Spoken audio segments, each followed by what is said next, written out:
Hi. Hello. Hello, everyone. Hello. Hi, we're live. Sorry for the delay. I think I had a couple-second delay. My name's Rebecca Martin. I'm so excited to announce this amazing panel, the Creative Distribution Panel. Before we officially start, I just wanted to share a little bit about our festival.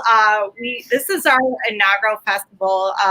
Cinema Femme started out as a magazine. It's still an online magazine.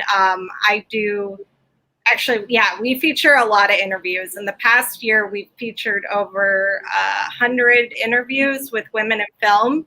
And during that time, I was just getting so much knowledge from so many women in film. And I'm like, well, if we just talk to each other, or if people we could have some kind of event where emerging female filmmakers could connect with these women who've been in the industry for a while. And then that will lead to long careers. So the mentorship program we have is linked to this festival. And the winners of the festival will be matched with women who've been in the industry for, 5+ years. And I'm really excited about this. So in the meantime, we're featuring short film festivals or short films by emerging female filmmakers. Now, we do have a lot of virtual events, and this is one of them that I'm really excited to introduce. Nora Poggi is going to be leading this panel. She is the host of Creative Distribution 101, where she interviews women in film about distribution. So that is the focus today. And Nora is also an amazing filmmaker and producer too. So I'm going to go off screen and let her take it from here. And thank you for coming.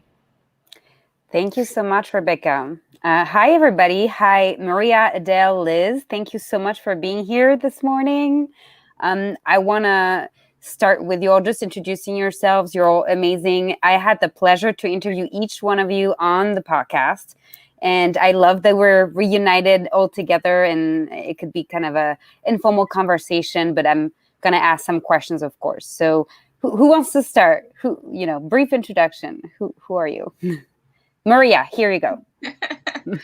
Hi, everybody. My name is Maria Judice. I'm the founder of Indigo Impact, which is a consulting firm which focuses on impact producing. But when I say impact producing, I like to say all the ooey gooey squishy things about impact producing, not just the idea of making a campaign and in a fundraising endeavor, and not just about distribution, all those things too, but also just trying to focus on what we as filmmakers really want to do, and how we extend these boundaries of cinema on every single level, that is possibly possible.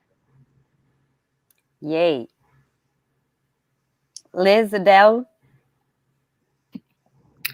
I'm Liz Manashil. I'm a writer, director, producer in the fiction feature world. And I also happen to work at a very cool impact agency called Picture Motion. And we've been around for about 8 years, and we do just pretty substantial either screening tours or impact strategy consulting or now virtual impact events. So as a filmmaker, I work mainly in the fiction micro-budget world. And I've written, directed, produced, and cast 2 features. And then I manage a department at Sundance called the Creative Distribution Initiative, which was all about supporting filmmakers who decide to forgo all rights traditional distribution deals. So I really like this hodgepodge world of creative distribution. Thank you. Hi, I'm Adele Free Pham. I'm a documentary filmmaker, and like I was telling Liz before we started, I became an impact producer out of necessity for my own films. And as somebody who considers themselves an activist, you want your documentary films to have a real impact in the world, and it isn't just about the dollars, but yeah, you should be paid for that time, and you should be building those bridges as you're spending years working on these documentary films. It's a great opportunity to really push legislation, even, which I'm learning right this second as we're together here. And Adele, so you just had a great distribution journey with Nailed It, your feature doc, and now you're working on another documentary. Do you want to just mention that? Sure. Yeah. Nailed It had its broadcast premiere on America Reframed on PBS World Channel. Still trying to figure out what an impact campaign can look like, especially in this virtual space and in a place where, you know, so many small businesses are going out of business and very few people even know the real history of the Vietnamese nail salon to begin with. So it's actually kind of a compelling time for me, and I'm working on a VR experience with a VR director producer named Michaela Holland, but that's separate. My present documentary feature is called State of Oregon. It's an extension of a short that I made with Field of Vision and Firelight, which contextualizes the 2016 of a hate murder of a 19-year-old Black teenager outside of Portland, Oregon, with the state's historically and tragically racist past. It was the only state to have racial exclusion laws embedded into their first state constitution that didn't come off the books until the 1920s. So you can imagine how that informed sundown towns and redlining, especially as all cities, but especially Portland, is going through this gentrification moment and pushing all of the criminal gang elements once again to the outskirts of the city. So in this protest moment, it's doubly interesting. But in that journey, I've made a really special connection with my main character, Teresa Rayford, who's a well-known activist coming out of the Ferguson era, but also being a multi-generational Portlander and having members of her own family and her nephew killed in gun violence that was never investigated or solved by police. So she has an organization called Don't Shoot Portland, and if you look them up, they're doing really incredible things.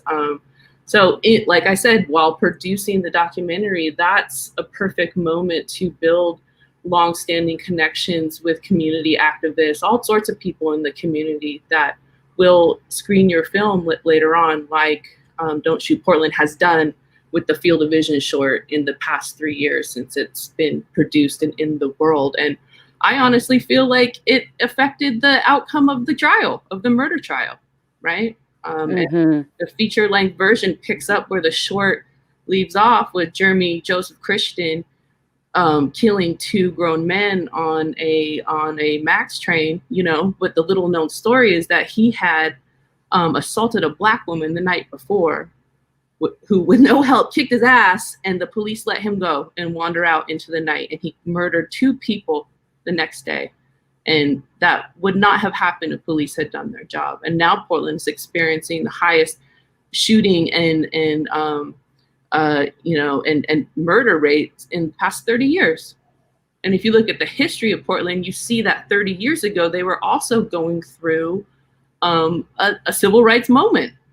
So it's interesting. And the police refuse to investigate these murders and shootings fully because they're so preoccupied with the protesting. Yeah, right. It's like an excuse to not care about Black people and use it against them.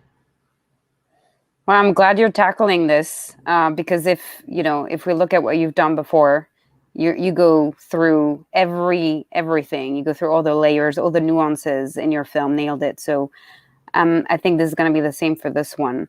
And I think we can kind of start with explaining to people listening how we can use distribution to further impact, but also we have some people listening who don't work in the doc world, who work in fiction, and I think this applies as well. So maybe Liz, you can walk us through the basics of, creative distribution. What does it mean to retain your rights? Sure. It's a tough task, but I will attempt to do it. I'm sure Maria and Adele will be able to correct all my mistakes. So creative distribution is just anything other than a traditional all rights distribution deal. And that means a larger entity like a studio would take, or a massive distributor would take every single territory and all the rights. And those rights include digital, theatrical, airlines, educational. I mean, if there's a lot about distribution, but there's a lot of ancillary rights that we don't even talk about when we talk about distribution. So creative distribution is deciding to either like split up those rights amongst different partners or to self-distribute and to take on those rights yourselves and exploit them and pitch platforms and pitch opportunities yourselves. I'm trying to think of what other, I'm like defining creative distribution. This is already super helpful. Basically, did not give everything to just one person. Yeah. Right. Yeah. And a lot of documentarians have decades of experience in this world because of broadcast deals with like ITVS or PBS or all these wonderful public broadcast opportunities where funding comes into play if they also get those broadcast rights.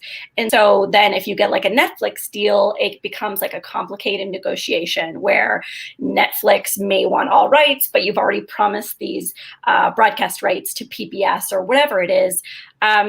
So documentarians have had to negotiate and be the mavericks in this world and try to prove to larger entities that they have the right to kind of split up all these opportunities and exploit them to their maximum potential. And when you worked at the Sundance Creative Distribution Fellowship, which, by the way, that was a great initiative, you know. I liked it. Well, you saw a lot of proposals because you all were basically helping to fund and support impact campaigns, if I'm correct, or no, not really impact campaigns, actually creative distribution. So if you can tell us what is a good proposal. I mean, filmmakers, I believe Adele right here is, you know, it's going to need some funds for her impact campaign. So what well, we were a very specialized program. So we existed only the tenure of my job, which was about 3 years. The program and the fellowship has been dissolved. Just so everyone knows that the case studies that came out of the fellowship, the whole point is that filmmakers got grant money, non-recoupable grant money, and they had to be a part of data collection for our case studies, which we would publish and then made widely available. And those are available on the Sundance website. So if anybody's interested, they could check out the case studies for Thunder Road, for The Devil We Know, for 306 Hollywood, for Columbus. Anyway, so the point is we did a public application. It was free. And we were going to give filmmakers, and did give filmmakers, about $33,000 each to essentially use that money for a digital marketing campaign. Some of them used it for impact, some of them used it for Publicist, you know. But what, in terms of looking at the front line, being the front lines and looking at the applications and evaluating them, for me, it was passion. For me, it was like, convince me that you're going to do the work and that you care about being a leader in this field.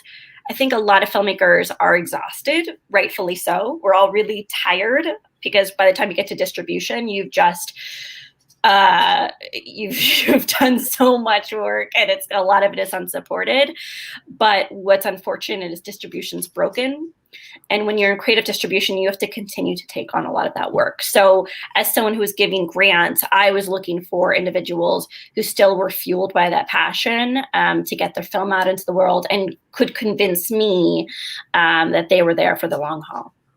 Yeah, so actually I should clarify, as we're, you know, for anyone who's new to this, creative distribution is what Liz just described, and impact work often overlaps because a lot of people in the documentary space who do creative distribution do impact work because those two things are really going well together, but they're not the same thing. So someone who actually I really like in this industry, Sarah Moses, calls it impact distribution, which is doing both at the same time. You distribute, you're not going bankrupt as a filmmaker, but you're also creating impact. Which brings me to Maria. Maria, you've worked on amazing campaigns. I mean, Haïti Mon Amour, you led an amazing Oscar campaign. You worked with Dream States. Gin was a South by Southwest breakout. Can you tell us, you know, for any filmmaker out there trying to get their film out there, what is your advice in terms of marketing, publicity, strategy? We're going to try to, you know, compact it. Right. It's a long list. You know, that's funny because I would say all those key things that you said, marketing, distribution, I would really throw them out the window in your first like engagement with the impact producer. And I would really sit with the impact producer, honestly, on day one, say you finished your film, say you're ready for festivals, or you're thinking of applying for festivals, call an impact producer and just sit in a consultation and talk about what your ideas, plans, goals, dreams are, and then start to forge like a pathway for that. And then all the other stuff comes into play organically and automatically, marketing, promotion, distribution, but you also kind of take an active role in it, and you're not a passive participant, which is really what happens as a filmmaker. Is like you just get ping ponged around, and you're at the pearly gates, and they're either like yes or no. It's you or the next person behind you. And I think too often we're in these conversations with our hands tied behind our back because we just didn't really do the follow through. We didn't really think it all through. We crazy idea that we believe that we could actually have everything, right? A girl can have everything. You can have a great film, and you can have your audience, your intended audience, to actually see that film, and you can make money off of it. I don't think you can do that by just being a passive participant in the current system that plays. I think you do have to activate things within you and things outside of the system in Hollywood and blah, blah, blah, to make things happen for yourself. And I say that around particularly impact producing, because a lot of impact producing is relationships. And those relationships take a really, really long time. So people call me, they're like, hey, let's do this impact campaign. My film's going to be in Sundance in a month. And I'm like, I don't know what you want me to do that's like any different than what a publicist or a great marketing and social media person can do, right? There's so little relationship building there, and those relationships are really hard to gauge at that point. I'll give an example, the film Life After Life, which is something I've been working on for maybe 3 or 4 years. We have relationships that have probably been around 3 years. Our relationship with the ACLU started in just a conversation. 3 years later, they asked us to be a film that's a part of the Florida voting rights for people with federal convictions. And they took the film on, they put it on 15 screens. We did a campaign with them that they actually funded and administratively supported, which is really huge for a filmmaker. But that was 3 years of many phone calls. Some of them that was just like, hey, we just want to screen it to our staff. Cool. And then sometimes it was like, hey, we're doing this thing, your film might be, on the stage. Is that cool? Can we do that? What would it cost? Cool. And then 3 years later, it's like, hey, let's do this big thing. And that big thing was not just about us being supported by a major organization. It was also about us reaching so many more people. Right? Like that's the biggest goal with that is like, how do we get not just people who give a shit about the mass incarceration that's happening in this country, but how do we affect those affected? We say justice impacted, which I am a justice impacted person. How does somebody like me who is currently not in prison, who's not necessarily touched directly by the prison system, but who has many family members and friends who have been touched, how do I watch this film with them and be in a community conversation to understand how we in our tiny communities can affect change?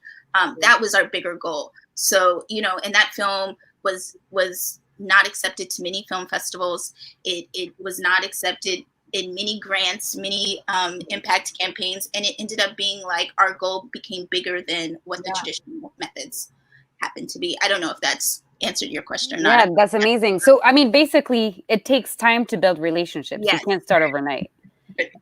And I think for Haïti, Mon Amour, when you worked on that Oscar campaign, you worked for a really long time on building those relationships.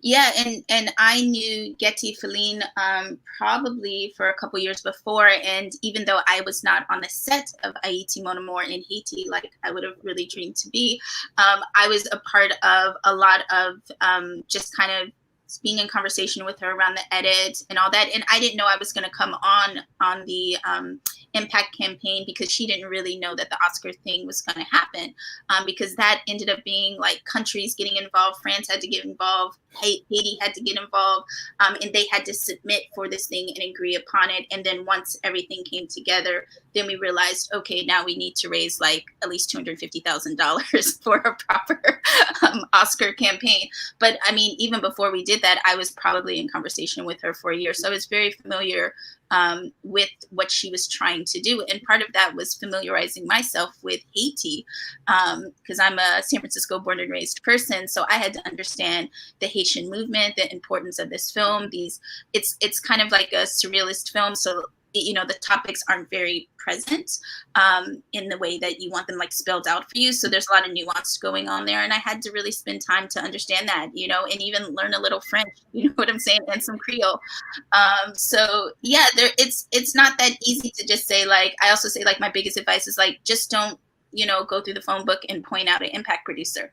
Find an impact producer that you can actually connect with, that speaks your language, that does the same kind of dances that you do. I know that seems weird, but a lot of times you guys just have to mesh. You have to have the same chemistry. You have to have the same vibe. You have to be like literally speaking middle language, you know, so that you can keep moving forward. If I have to explain to everybody the Black experience, it's not going to work. It's just not.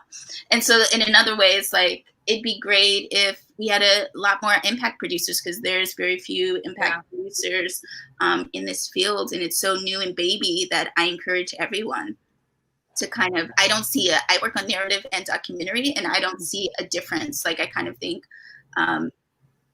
every filmmaker has a dream with their film. They have a dream of who's supposed to watch it, what's going to happen there, what the smell is, you know, what the experience is going to be. And that's an impact campaign. How do we make that happen for you? All the other stuff, yes, we'll cross it off the list, but how do we make this dream and this vision happen? You know, and some people maybe just want the trophy and they want to be done and they want to move on to the next thing. Those people aren't really for an impact campaign. Right. But usually when it comes to independent filmmakers, they all have some kind of dream that I just want to make happen. Yeah, absolutely. Basically, the first question is, what is your dream? What is your goal? So Adele, you have definitely achieved something that a lot of filmmakers in fiction and documentary dream about, which is a broadcast deal. Believe it or not, yes, people want that. America Reframed is very prestigious. How did that come about, America Reframed? Any advice? It was straight up relationships. Like, I was in Firelight, and there's Chris Hastings at the Firelight retreat, you know, and America Reframed, hello, Vietnamese nail salons. It's really perfect if you think about it. But yeah, the whole deal with signing away the whole package of rights. Like, I can't even talk about some stuff right now, you know, and this is stuff that I'm learning as I'm going, because I've never even had a film go this far before. And the landscape is completely changing year by year. Like, look at distributors right now. I mean, it's just crazy. So what I didn't know is that I really needed to have a distributor, sales agent on board with the broadcast. And you're looking at someone that applied for grant. I didn't have any money. Like, this is all me trying to figure it out. Like, man, I worked on this film forever. I can't just let it die. And of course, you're passionate about it. You have to be to have finished the film in, you know, our land. It's just the way that it is, you know, and it has to do with my identity. Like, I'm a Vietnamese person and people don't understand our culture, point blank, period. So the whole thing with being an impact producer that understands that too, and understands the Black community in this instance as well. I mean, yeah, that's where you're going to find the passion point, you know. So that's interesting that, I mean, the relationship thing, literally, like getting into Firelight Media, which for anyone listening is an amazing program, that really helped you get to that point. Well, it put me in the room with the person that ended up wanting the film and broadcasting it. And I had gotten a grant from the Center for Asian American Media, which is, you know, they handle the Asians for the Corporation of Public Broadcasting. So it's in the pipeline. It's like they don't want it to go to waste. Yeah, they want these people to finish the damn films, because it's hard to finish a film, especially if that's the most money you get. So, you know, and it's so perfect for America Reframed. I mean, it's the highest rated film that they've ever broadcast. Yay! I don't know about year 2 numbers, but it may be because it's still relevant. It is. It more absolutely relevant is. now with the COVID and everything closing and just everything. So, well, actually, we have a lot of questions from people, so I'm gonna cut down some of my questions. One of the questions we got is something I wanted to ask about distribution in the pandemic. So I was gonna ask about virtual screening tools. This question is even better framed. What's your take on the future of distribution in the wake of the pandemic? Have you seen? I mean, I've used some virtual screening tools that I think are good. Have you seen anything work? What are your take on the future? What do you think? Liz has raised her hand. Sorry, this is going to turn into a commercial for Picture Motion, but I'll try to limit myself. We have a virtual screening platform. Our fearless leader, Christine Marchese, also oversees a platform called Story Spaces. And out of that, we've created something called a Picture Motion screening room. So the campaigns that we work with automatically get access to this like gorgeous screening platform with a side chat, where you could do a live screening or a VOD window. And we are opening that up to filmmakers. I mean, I'm not on the biz dev team, so I can't give prices or whatever, but 2 opportunities to essentially reserve the screening room and use it. And it's very high quality and it's got a high bandwidth. I also just wanted to, I know it's a separate question, but it's spun out of what's, your take on the future of distribution. I did a piece for Movie Maker in May, and I was asked about the state of distribution in May, and I was like, look, things are going to change, and clearly they have in the past 2 months. But streaming was 2x. When I interviewed my distributor and I said, what are you seeing in terms of trends and patterns? And streaming was up. Of course, we all know that everyone's watching content right now, but the issue is that per stream fees that go to either the distributor or the filmmaker are being squeezed. So filmmakers are not making more money, even though people are watching more content. So I think that's part of what we're going to have to deal with. We're going to have a little bit of a reckoning when it comes to our value as artists and how we're being evaluated, because everyone is leaning on content right now, but we're not being compensated appropriately. So I just want to acknowledge that, and also the hope that theatrical distribution will come back. I do believe it will. Okay, I'll stop talking. Maria and Adele, do you have a take on this or thought? I don't have a really take on it. I think the need is way ahead of the technology right now. And I say we definitely for the past 10 years have needed even streaming to catch up to what the audience would want, like that social element, like Liz was speaking of, like the chat within these like screenings. It's hugely important. And we waited until pandemic to start figuring out the technology. Or we ignored previous technology. And so I think right now what we're just experiencing is an audience that is hungry for a new way to watch. Not to say that theaters are dead. I think they still will have their place when pandemic is over. But what I'm finding is I do screenings all the time. Effing thing downloaded on my goddamn computer. And it's highly annoying. And I think it's also highly annoying because I think the other kind of base level is that we have a technology gap, we have an internet gap, we have just our user is not up to speed with the industry, and the industry is not up to speed with really the future, right? So I think we're gonna get there. I really hope we get there in a really democratic way that does not leave a lot of users behind, because in this time we're in right now, cinema has been the thing that has saved me and has saved my community. And I'm in a screening maybe 3 or 4 times a week. Some of them I host, some of them I'm just like everybody else signing up from Zoom. I'm like, wait, what film came out?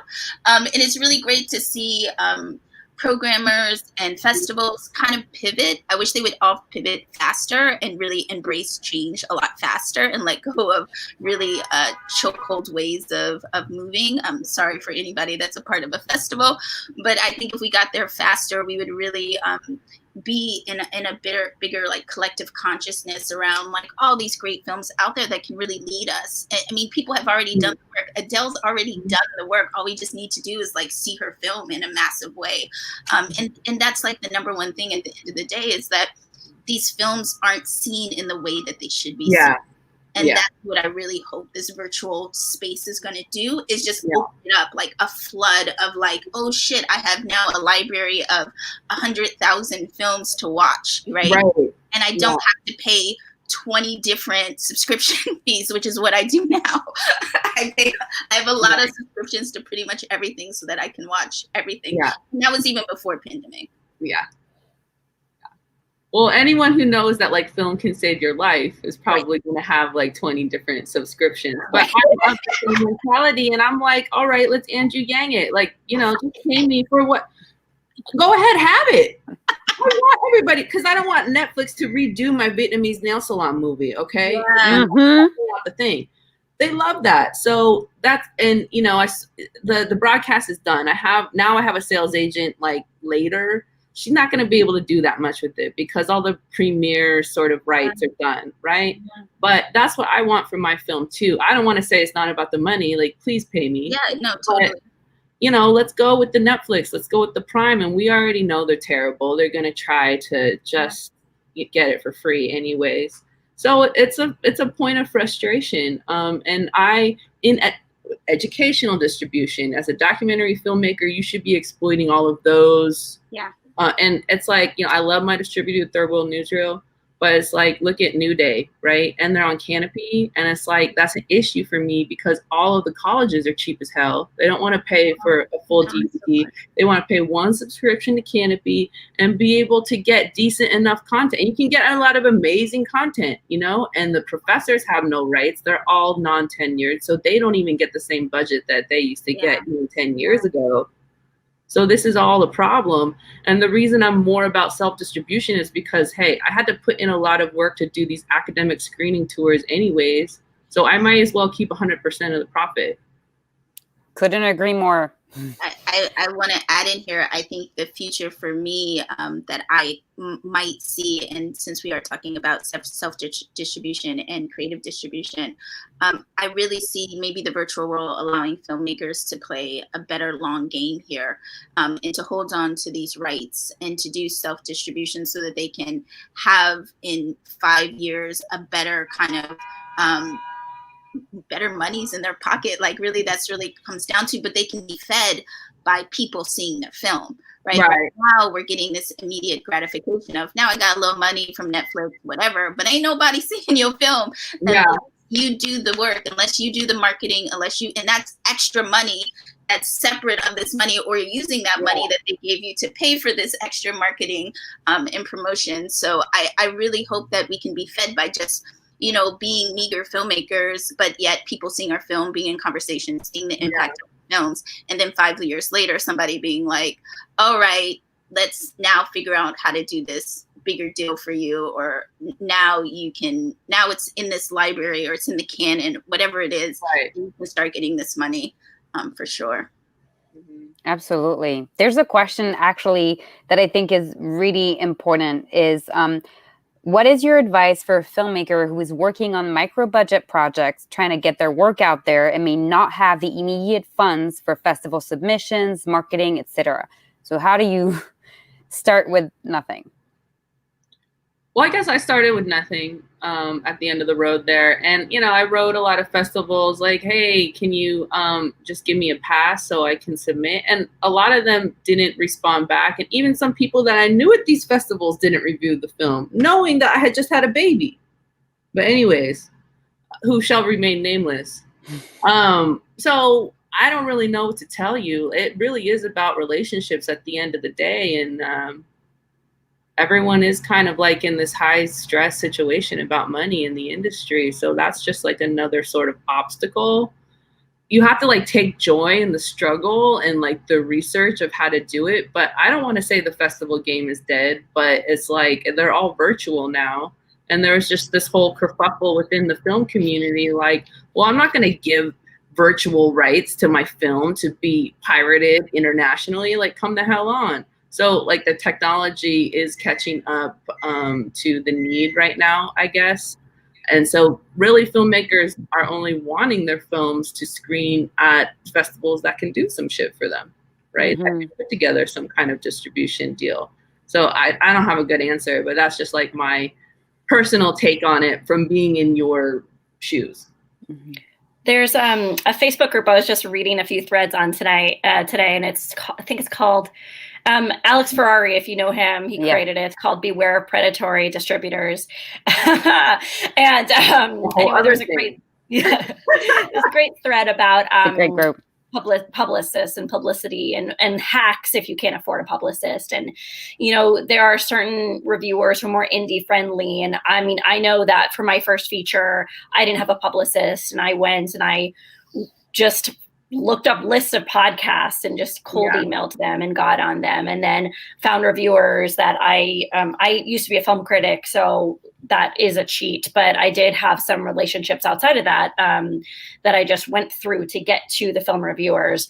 So I think in terms of marketing, I do think that unless you have the sweat equity, if you have the time and the energy to do all this outreach, to do this smiling and dialing on behalf of your film, you know, you could do it. You don't need to pay someone else to do it. You're paying for the relationships. You're paying for someone else to do the work, and who is in a better place, let's be honest, because they've spent their majority of their career garnering publicity for other films and they know how to do it. But there is a way to do it without budget. And I just want to acknowledge that you can get coverage without a publicist, and you can do fairly efficient digital marketing campaigns if you are into that kind of thing. Let me add that, like, America Reframe tracked the views, and so many of the hits to the site came from my Instagram for Nailed It Doc. And I don't even have that many followers, but, you know, that's how much people care about nails. But, you know, it's this whole other audience that's totally separate from the social issue doc PBS world, you know, like they're nail people, and a lot of them are Vietnamese. And like when I did an Indiegogo, it was like, you know, unfortunately Vietnamese people did not make the film happen overnight, but like the most donors were like working class Vietnamese people that I know just came from the salon, you know what I mean? Like came out of that experience. So I donated to something, figuring out who your community is, and then just like having you know, your email blasts on blast. Cause I never collected the data from the Indiegogo or anything, you know, but. Wait, Maria donated, she said. Oh, okay, yes. It took a while, huh? No, I didn't care, you know, honestly, like this stage for me, and I think totally I've done so. Did you ever get your prize? I did send some prizes out. Girl, you probably already moved twice. Nails, like I could care less. I just was like, this is a really interesting doc, an idea, whatever you need to make it happen, right? Like it's not even my world, right? But it sounded really, and it's like honestly the world of. But it is, because it comes from the Black world. That's what I'm saying. Like it definitely is the worlds of most of my homies and friends. It's just not my world.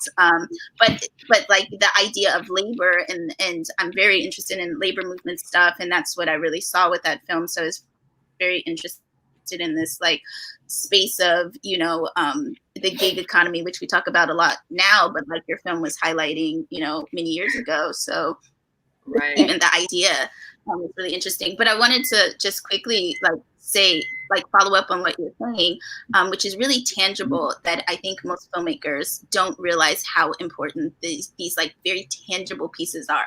I go to film festivals all the time and I meet filmmakers, and they have this film and they honestly spend all their dough just to get to the film festival, right? So they don't have, you know, a card to show you. They don't have a website. They don't have their social media together. And these are very early pieces that just gives people like a base jumping off point of your film. So if you can just like set up a very simple splash page about your film, give us an image, give us some, text, get your homie to fucking write a review or some kind of like synopsis or something about your film, right? That is really helpful. For Aiti Monomore, it was actually quite difficult to get people to write about the film because of the film. Like just the idea of Haiti, the idea of the context, the idea of surrealism, the idea of Haiti. That sounds amazing to me, but okay. I mean, I worked on a film about Haiti, but okay. I mean, these reviewers, what's wrong with them? I know. It was hard for people to understand Haiti beyond the earthquake. And so what we would get was reviews that were a lot of kind of disaster porn stuff, which we ended up coining the term after reading like, the fourth review, where it was just like, but that ain't even in the film. It's literally a ghost goes to talk to a young boy and help him like find his pathway in life. And yes, the earthquake or the destruction from the earthquake is in the background, but it's like 7 years after the earthquake. So we're not walking through rubble. We're not picking up dead bodies. There's no disaster porn. So we actually went to somebody that was in our circle who is a really great writer, but a writer on feminism. And she embraced the film and spent a little bit of time, but a really long time to write this article. And that's the article we pitched. So when people would reach out, we say, we have this writer, she wrote this. Do you feel like publishing this? And then when we did our publicity, that's the piece that we connected. We connected that piece on our website. And then after that piece, other people were able to jump off that piece to write a better supportive piece. You know what I'm saying? Because again, sadly, and I do want to make this point, all these things are really great that we're talking about, but when it comes to somebody who is Vietnamese, somebody who is Black, somebody who is a woman, we don't actually just make a phone call and get a marketing person or a publicist or get into film festivals. And if that was the case, shit would be 50-50. It's not 50-50 right now.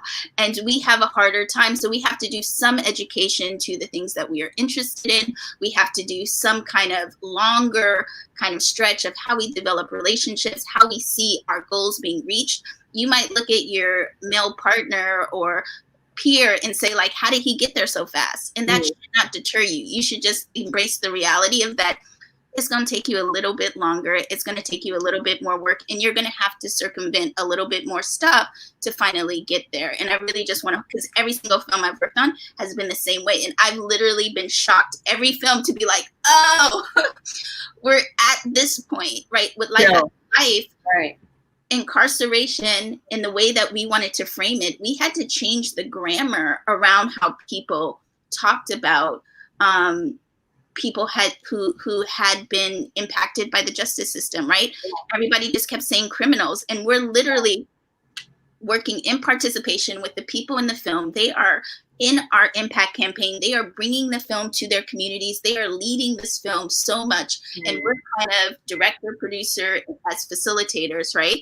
But in that way, we had to go to spaces and be like, here's a list of grammar of how we change the representation of people who have been incarcerated. Here's how we understand a justice impacted family. Here's how we move from the individual to the community that has been impacted. That's work, right? And we had to understand the prejudice even within the community around folks who have been incarcerated, so that there's education involved in this. So back to, don't just pick an impact producer, like pick one that really understands what you're doing and really understands you.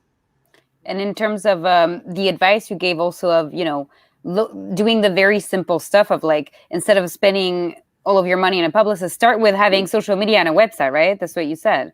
So for people listening who have nothing and who want to do something, you can start with very basic free stuff to get, at least have a page out there. And I also wanted to say that something that worked out for us in CSIA and myself when we worked on our film, She Started It, when it comes to festival submissions, after spending over $1,000 in festival submissions, we're like, okay, we're done with that. This is way too expensive. We started emailing a specific programmer, and being like, this is what our film is about. We think it would be interesting to you. Would you give us a waiver? Because otherwise you can go bankrupt submitting to festivals. So just wanted to say that.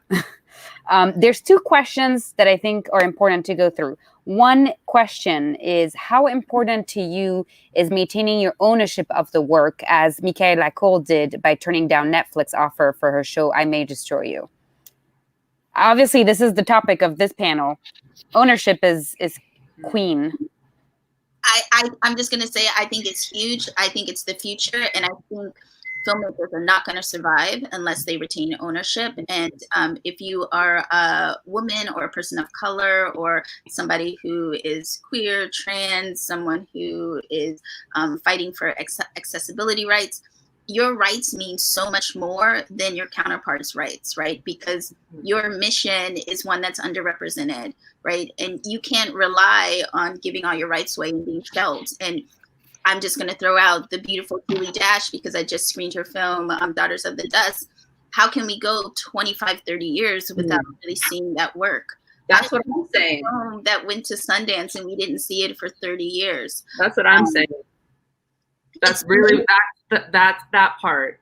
It informs me every single day. Every time I rewatch it, it is such a beautiful film. And so I think for us, it's a matter of life or death, and whether or not we're going to really be in the future of cinema is retaining our rights. And I hope I didn't make it too dire and immediate, but honestly, that's how I feel. I'm hearing it at a good time. I think a lot of filmmakers aren't, we're kind of beggars. We don't really get to be choosers, and it's unfortunate. And so I think anytime you have a distribution deal or a few options in front of you, you have to pick the lesser of the two or three evils. I am, of course, I'm advocate for ownership of your work, but I'm the evil capitalist always in this world. I'm like constantly running into the scenario where I'm like this weird outsider. So I'm so sorry for my evil capitalist ways, but I do think you just take the deal that's going to garner you the most amount of money, with the deal breakers being term lengths. If a distributor says that they're going to take your content for 15 years, that's really old world. That's ridiculous. And what are they going to do when we don't know the state of distribution next year? How are they going to take your film for 15 years? It doesn't make any sense to me. And it's really, and then that film, when they go bankrupt, eventually is going to be sold to a sub distributor, and that sub distributor is going to take your film and market it in ways that it's just, you lose a lot of control. Yeah. So what I've kind of done is I looked at that boutique aggregator world, actually, and I'm a big fan of Giant Pictures, Giant Interactive. They're my distributor, where they have a smaller slate than like one of those catalog distributors, but they still do pitches, but they only take 20%. So it's like this new world where the split is smaller, you have more freedom, you can negotiate your rights with them, but they're not lying to you like a lot of boutique distributors do when they say, oh, we love your film, we're gonna do all these things with it. Filmmakers will, I'm a victim to this, we'll just like plots, we'll just melt if someone says they love our film, and we'll agree to a lot of things that we shouldn't. So I just wanted to, I go on that diatribe apparently where I've totally forgot the question. It just ran to ownership. So I do think it's important. Thank you so much, Nora.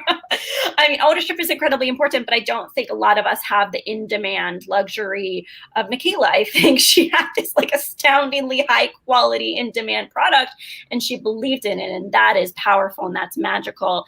But a lot of us are like not chosen, and a lot of us aren't in demand. And so we just have to pick the least shitty distributor who's giving us a deal. Or we will. So yeah, go ahead, Maria. Okay.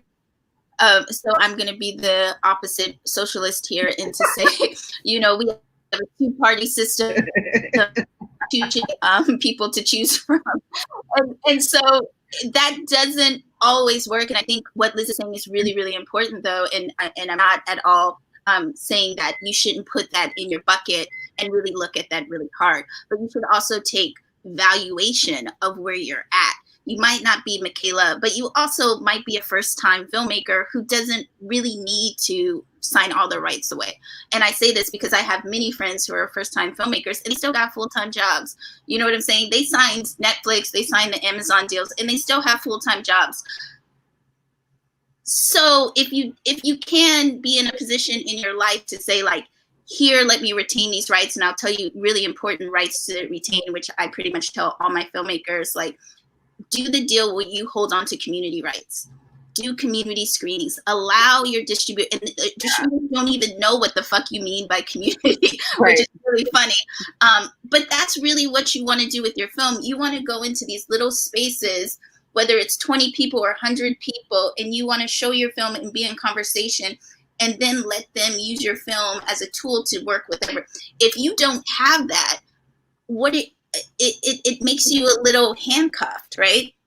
So do try and push back, right? Negotiate, absolutely. You are not reinforcing. You are not that much of an underdog that you can't push back. You can push back. Will you kind of be the person that has the bad attitude that they might look at, a little sideways? Yes, but whatever. We're here to disrupt these spaces. We're here to open up these contracts. We're here to make them see the thing that they can't see. And they're also taking advantage of you. So who cares if they are upset by your bad attitude? That's huge. Like, don't be taken advantage of, right? Like, and I do want to point out one other thing is like, the thing Liz is saying is really important, and I think how you do something really smart with taking a deal when you only have maybe 2 or 3 options is to ask your counterparts. And we have this real problem within the film industry is that we do not share information. We are not transparent.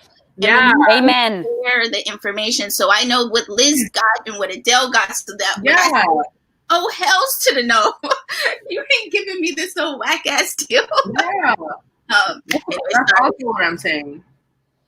Oh my God, yes, that's transparency is a huge and that's thing. Actually what I really like about your podcast, Nora, and just like your interview style and the information that you're trying to share with people. Thank you. I try to get people to share the numbers. It doesn't always work, but I try. I'm like, please. I mean, I can understand not, I guess, but I know. Even when you're close with these other documentary filmmakers like I am, it's still like a struggle to get that information from someone else. I know. Because I don't have a lawyer. I'm negotiating. And also have a lawyer look at the contract. I made that mistake. Yes. You know what? It's not like the deal would have turned out that much different, but just knowing what I know now, just have something I thought was there, was not, and it's not worth it. So yeah, get a lawyer before a publicist, I have to say. Oh, yes. Contract. That is huge. That is huge. And one thing that all of you are here very good at doing, which is, again, the essence of creative distribution, is also building a relationship with your audience. I mean, what you said, Adele, earlier of like your Instagram posts is what brought a lot of people to your broadcast. There you go. I mean, everybody should have that relationship building piece with their audience. Yeah, I mean, if you're going to waste time on social media anyways, it's kind of like, okay, and you're passionate, but sometimes it's like too much though. Like, oh my God, do I really have to run the social media and direct the film and hold the camera and do the sound and ask the question? Like, really, what am I doing with my life? So I have those thoughts a lot too. But with the State of Oregon project I'm working on now, like I recently just got the social Instagram up, and it's amazing like how much community building you can be doing in an intense political moment in Portland from 3,000 miles away. And granted, I'm already tied in with Don't Shoot Portland, but it's interesting. And just this new Zoom era, like I don't like being on Zooms, but it has made people just comfortable being in space, like instantaneously. Oh, let's jump on a Zoom and all meet each other, and for activism, it's been really compelling to me because my film switched. I was following Teresa's mayoral campaign, and then the pandemic hit, and then the George Floyd uprisings hit in Portland. Like, so a lot of my filming has become turning the camera onto the screen and getting this inside information. You really feel like you're inside it because now at this point, everybody knows what a Zoom feels like for the most part, or just like camera, phone, talking to people. So that's true. Technology is interesting in how it's changing, possibly changing social structures and activism and how we ingest media and how we share media with our communities. And at the end of the day, change legislation. And I'm wearing my ACLU hat. I just got it yesterday. Yay. Isn't that cute? I'll see your ass in court. I want this hat. I want this hat so badly. Buy it. It's there to be bought. We will all buy it. We have one question I want to go through before we go to conclusion.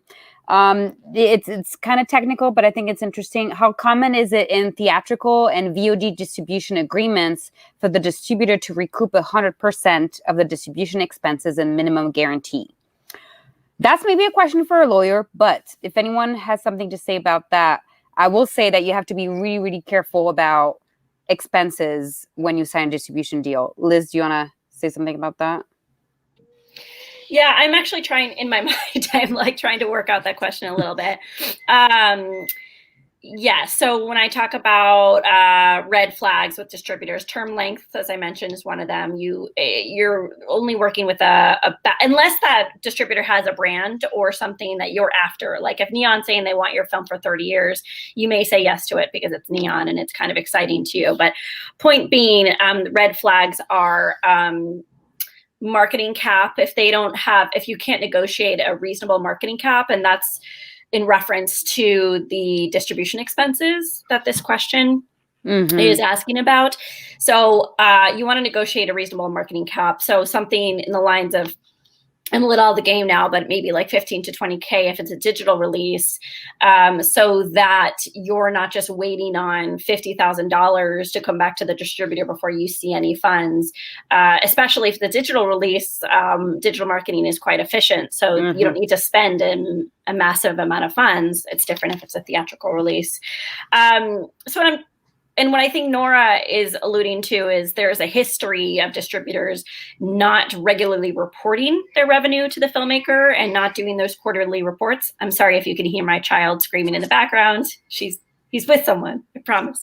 But if, and maybe that's why I'm like dancing around this answer, because I'm like, focus, Liz. But point being, there is creative accounting where film distributors may go to Cannes to pitch your film, and then they'll charge you for the flight, the hotel, and the meal that they ate right as soon as they landed. So I think that in general, we just want to hold our distributors' feet to the fire and make sure that they're letting you know what they're spending money on and how, and agree to whether it actually benefits you as a filmmaker. Absolutely. Maria, you were going to say something.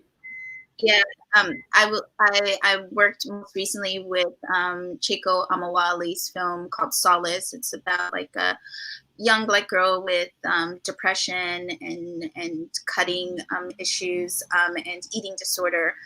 And she was I can't remember the name of her distribution company, but getting a lawyer and getting someone to help you understand all the small pieces is hugely important here.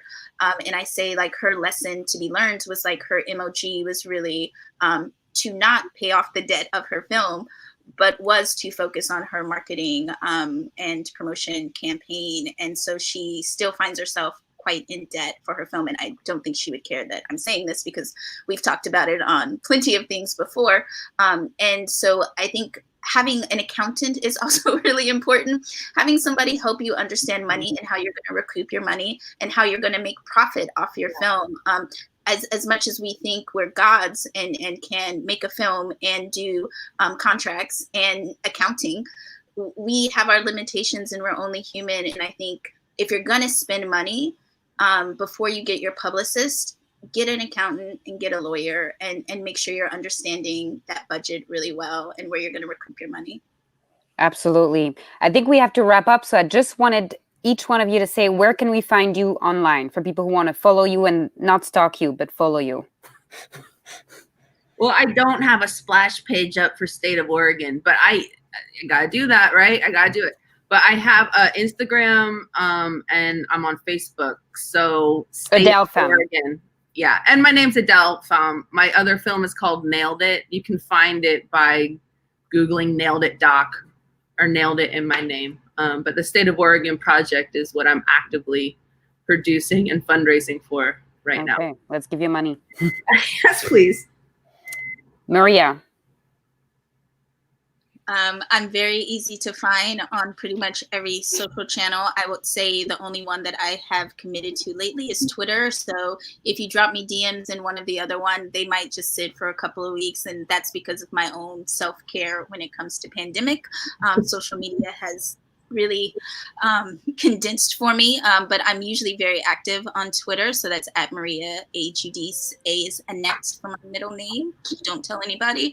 At Maria Judice on pretty much every platform. And then indigoimpact.co.